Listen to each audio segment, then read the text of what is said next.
Le feu à Rouen, risque majeur, c'est quoi? Bonjour enfants de la Terre, ici c'est Adagio Family.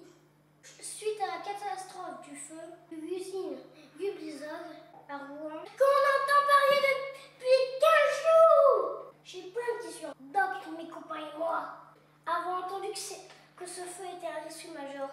C'est quoi un risque majeur? Alors, pour t'expliquer, pour que tu comprennes, le risque majeur est la possibilité d'un événement d'origine naturelle ou anthropique. C'est quoi anthropique? Ça veut dire quoi? Anthropique, ça veut dire que c'est un événement qui est dû à une activité humaine. Donc pour en revenir à cet événement, pour un risque majeur, ces effets peuvent mettre en jeu un grand nombre de personnes, occasionner des dommages importants et dépasser des capacités de réaction de la société ou d'un gouvernement. Oui, comme tu l'as expliqué dans la vidéo risque et impact, c'est quoi? Que je vous mets en lien ci-dessous. Le risque, c'est la combinaison de l'enjeu et là. Et oui, tu as raison. Pour parler de risque majeur, il faut deux critères caractéristiques. Une faible fréquence, c'est-à-dire qu'en fait, l'homme et la société peuvent être d'autant plus enclins à l'ignorer, cette catastrophe, et qu'elle soit peu fréquente, donc elle arrive peu souvent. Et une énorme gravité avec de nombreuses victimes ou alors des dommages très importants de biens ou sur l'environnement, des gros dommages. Un événement potentiellement dangereux n'est un risque majeur que s'il s'applique à une zone ou à des enjeux humains, économiques ou environnementaux qui sont en présence. Tu parlais d'événements et de risques naturels. C'est quoi? Alors, il existe 8 types de risques naturels qui sont prévisibles en France sur notre territoire national. On a les inondations, les séismes, les éruptions volcaniques, les mouvements de terrain, les avalanches, les feux de forêt, les cyclones et les tempêtes. Et les risques que tu as appelés anthropiques? Au lieu d'anthropiques, maintenant on va utiliser les risques industriels. Donc ces risques que l'on va appeler industriels majeurs sont au nombre de 4 en France. On a les risques nucléaires, les risques industriels liés au transport de matières dangereuses et les risques de rupture de barrage. Une information détaillée sur chacun de ces risques est disponible sur le site Géorisque du gouvernement où je vous mets le lien en dessous de cette vidéo. Et comment nous peut-on savoir s'il y a des risques majeurs devant chez nous?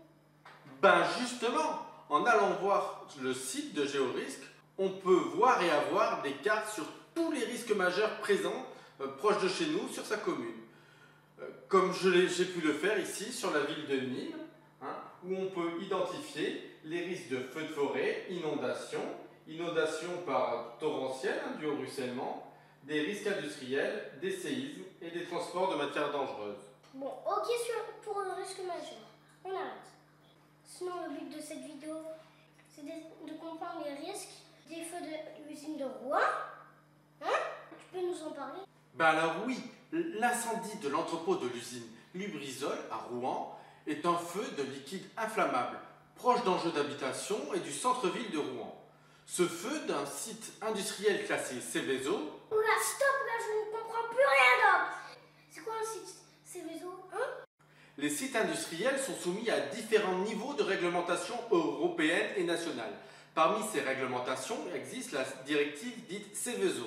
C'est une directive européenne qui impose aux États de l'Union européenne d'identifier les sites industriels présentant des risques d'accidents majeurs. Cette directive a été officialisée en juin 1982 et a été modifiée après plusieurs fois, en 1996, en 2003. Et en 2015, on permet notamment aux citoyens d'avoir davantage accès à des informations concernant les sites Seveso situés à proximité de leur domicile. Et justement, comment peut-on savoir s'il y en a une juste à côté de chez nous? Il existe plus de 1300 sites classés Seveso en France. Et il y a deux types d'établissements. Ceux dits à seuil haut et ceux dits à seuil bas. On les classe selon la qualité des produits chimiques dangereux qu'elles contiennent. La sécurité est alors adaptée selon des seuils. 705 usines à seuil haut sont recensées sur le territoire français, comme on peut l'avoir sur la carte que vous avez depuis tout à l'heure. Je vous mets le lien en fait de cette carte interactive en dessous de cette vidéo où vous pourrez zoomer chez vous pour voir s'il y a des sites Seveso proches de chez vous. Mais rien n'est fait pour éviter les catastrophes comme à Rouen? Si la loi risque prévoit la mise en place d'un outil de maîtrise de l'urbanisation, proche de certaines installations industrielles à haut risque, elle prévoit également des plans de prévention des risques technologiques, ou dits PPRT. Il existe sur chaque site, en réalisant des dispositions à mettre en œuvre pour décrire la probabilité de survenue et les conséquences d'un accident. Elle propose 4 outils pour aider à gérer ce risque. Donc, le premier, c'est la maîtrise du risque à la source par l'exploitant, la maîtrise de l'urbanisme, éloigner les populations du danger, l'organisation de moyens de secours et l'information du public en cas d'accident. Alors qu'est-ce qui s'est passé à Oran? Il est encore trop tôt pour le dire, il nous manque beaucoup d'informations. Quels étaient les effets comme tu dis? Ça au moins tu dois le savoir. Alors là aussi, ce n'est pas simple, car nous en saurons plus quand tous les rejets nocifs seront analysés. Et ça prend beaucoup de temps. Donc pour avoir les informations à moyen terme et à long terme, il faut attendre. Allez Doc, montre-toi un peu. Ok, alors je me suis beaucoup documenté sur ce qui s'est passé et je peux dire qu'il y a eu 3 effets au total. Le premier, c'est des légères explosions ressenties par les pompiers qui étaient en intervention, qui étaient dues en fait aux liquides qui sont inflammables et à l'entrepôt qui a brûlé, avec des dégâts qui ont été très légers, très locaux et très mineurs. Mais ce n'était rien par rapport à l'explosion du site AZF de Toulouse le 21 septembre 2001, qui avait entraîné la mort de 31 personnes, faisant 2100 blessés et de lourds dommages matériels. Comme effet, il y a eu également les retombées de fumée de la suie. Il y a eu surtout des colonnes de fumée 10 mètres de large et 100 mètres de haut qui se sont dirigées vers les plateaux de la ville de Rouen. Et comme on ne savait pas la dangerosité, des mesures de précaution ont été prises dans des dizaines de communes locales, en fermant tout ce qui est écoles, collèges, lycées et universités. Et des routes qui ont été fermées, que les gens restent chez eux à l'intérieur sans sortir. Et si elles devaient sortir, elles devaient mettre des masques. Il y a eu une évacuation des personnes dans un rayon de 500 mètres autour de l'usine, suite à la demande du préfet.